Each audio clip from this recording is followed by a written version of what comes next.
dusome rero Petero nawe ukuntu yanditse mu cete ciwe ca mbere igice ca kabiri umurongo wa mbere. Namwe bagore nuko mugamburukire abagabo banyu kugira ngo naho bamwe batumvira ijambo ry'Imana bareshwe n'ingeso nziza z'abagore babo batagize n'ijambo bavuga, nibabona ingeso zanyu zitunganye zifatanije no gutinya. Kuvuga ubutumwa bwiza utavuze biraryoshe.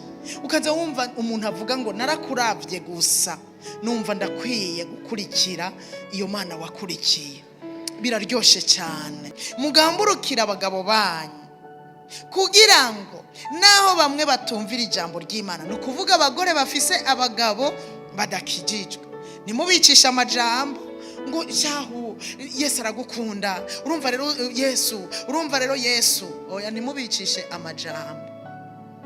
Ico bakeneye cyo gufasha cyane kuruta nubwo bikwiye akaryango kugurutse wo mubwira, ariko si cyo ushira imbere. Ico ukwiye gushira imbere nuko ngo naho abo batumvira ijambo ry'Imana ngo bareshwe n'ingeso nziza zanyu mutagize ijambo na rimwe muvuga.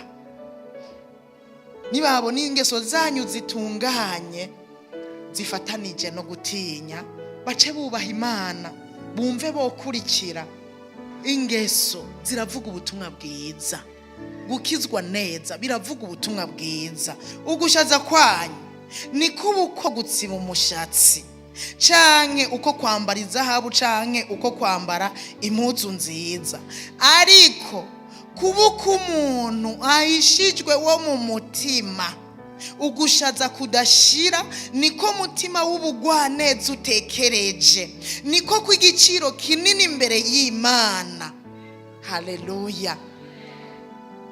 Na Petero yavuze ngo niko abagore bera bizigira Imana kera bashatsa baragamburukira abagabo babo.